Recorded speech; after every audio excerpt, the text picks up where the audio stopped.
अस्सलामुअलैकुम वरहमतुल्लाहि वबरकातुहू। 9th standard bridge course में आप सभी का बहुत बहुत इस्तकबाल है। आज का चौथा दिन और चौथे दिन की कौन कौन सी एक्टिविटीज़ होगी। आज हम बहुत सारी नज़में भी पढ़ने वाले हैं और कोशिश रहेगी हमारी कि मुख्तलिफ़ ताल के साथ में और ढोलकी के साथ में हम लोग उसको पढ़े, तो ढोलक की आवाज़ के साथ में पढ़ने की कोशिश रहेगी। आगे बढ़ते हैं और देखते हैं कि आज के ब्रिज कोर्स में क्या ख़ास है। सबसे पहले हम देखेंगे कि दिवस चौथा और क्षेत्र है भाषा कौशल्य। कौशल्य क्षमता है नादमय शब्द, तालात, कवितेचे गायन, रसास्वाद, श्रवण, वाचन, लेखन। संकल्पना है कविता गायन। अध्ययन निष्पत्ती की अगर बात करें तो कविता लक्षपूर्वक ऐकून त्याचा आनंद घेतात, योग्य आरोह अवरोहसह कविता म्हणतात, वर्षा ऋतूमध्ये वातावरणात होणाऱ्या बदलाचे निरीक्षण करून आपल्या शब्दात सांगतात, निसर्गातील काही घटक हे माणसासारखे कृती करतात, यावर लक्ष केंद्रित करतात। चलिए हम लोग बढ़ते आगे और सबसे पहले आप देखेंगे कि जिकड़े तिकड़े पानी पानी, या 8वीं स्टैंडर्ड की एक कविता थी जो आपको 9th में ब्रिज कोर्स में है। और नीचे आप देखेंगे यहाँ पर लिखा हुआ है कि शिक्षक विद्यार्थ्यांकडून कविता तालासुरात वाचून घेईल। तो टीचर्स की जिम्मेदारी है कि वो ताल और सुर के साथ में इस कविता को गाए और बच्चों को भी जो उसके लिए प्रेरित करे। तो हम लोग भी कोशिश करते हैं, हमारे पास जो इंस्ट्रूमेंट आज मौजूद है उससे ढोलक की आवाज़ के साथ में हम लोग इस कविता को गाने की कोशिश करेंगे। तो चलिए शुरू करते हैं।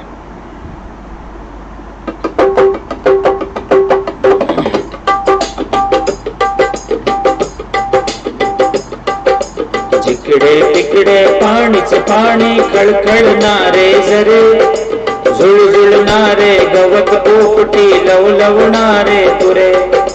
जिकडे तिकडे पाणीच पाणी, खळखळणारे झरे, झुळझुळणारे गवत, पोपटी लवलवणारे तुरे। झुळझुळणारे गवत, पोपटी लवलवणारे तुरे।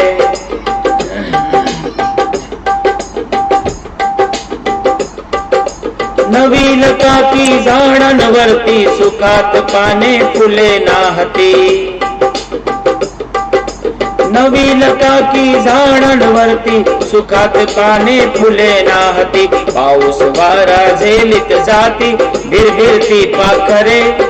पाऊस वारा झेलीत जाती, भिरभिरती पाखरे। झुळझुळणारे गवत, पोपटी लवलवणारे तुरे। झुळझुळणारे गवत, पोपटी लवलवणारे तुरे।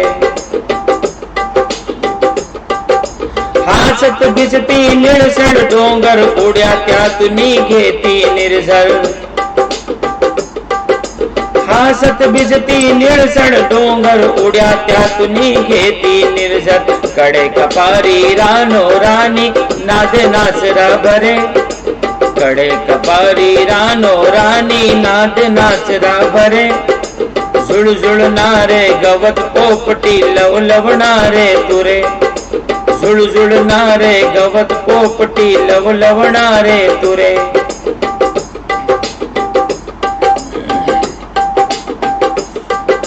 मध्येच घेता वारा उसळी, जरी ढगांची तुटे साखळी। मध्येच घेता वारा उसळी, जरी ढगांची तुटे साखळी। हिरव्या राणी ऊन बागडे, हरिणा पारी गोजिरे। हिरव्या राणी ऊन बागडे, हरिणा परी गोजिरे। झुळझुळणारे गवत, पोपटी लवलवणारे तुरे। झुळझुळणारे गवत, पोपटी लवलवणारे तुरे। जिकडे तिकडे पाणीच पाणी, खळखळणारे झरे। झुळझुळणारे गवत, पोपटी लवलवणारे तुरे। लवलवणारे तुरे। तो यहाँ पर ये कविता मैंने आप लोगों को सुनाई।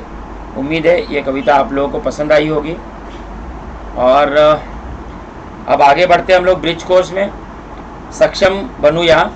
शिक्षकांनी विद्यार्थ्यांना कवितेचे भावार्थ समजावून द्यावा। कविते का भावार्थ क्या है इसको समझाना है, क्या बताया गया है कविता में। कवितेचे आकलन कसे होते हैं हे समजावून सांगणे। आकलन क्षमता हम किस तरह से बढ़ाएंगे इसके ताल्लुक से मार्गदर्शन किया जाएगा, रहनुमाई की जाएगी। विद्यार्थ्यांनी कवितेचे भावार्थ समजून घेणे, अपरिचित शब्दांचा अर्थ शोधणे, नए अल्फाज आए होंगे उनका मतलब जानना और कवितेतील मुख्य कल्पना समझने और कविता की मुख्य कल्पना क्या है इसको समजना।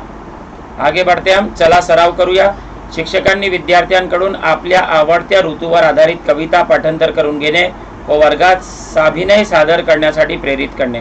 टीचर्स तैयारी कराएंगे बच्चों को, कोई एक उनकी कविता, पसंदीदा कविता मराठी की जो किसी ऋतु पर आधारित हो, मतलब किसी मौसम पर आधारित हो, और वो जो है वर्ग में, मतलब क्लास में या ऑनलाइन क्लास में साभिनय मतलब अभिनय के साथ में, मतलब एक्टिंग करते हुए, जिस तरह से बारिश का आना, बादल का बरसना, एक्टिंग करते हुए जो है हरकत और सकनात के साथ में इसको जो है वो क्लास में या ऑनलाइन क्लास में आपको सादर करना है। आगे बढ़ते हैं, कल्पक होऊया। तुमच्या आवडत्या ऋतूमध्ये निसर्गात जे बदल घडतात ते थोडक्यात लिहा।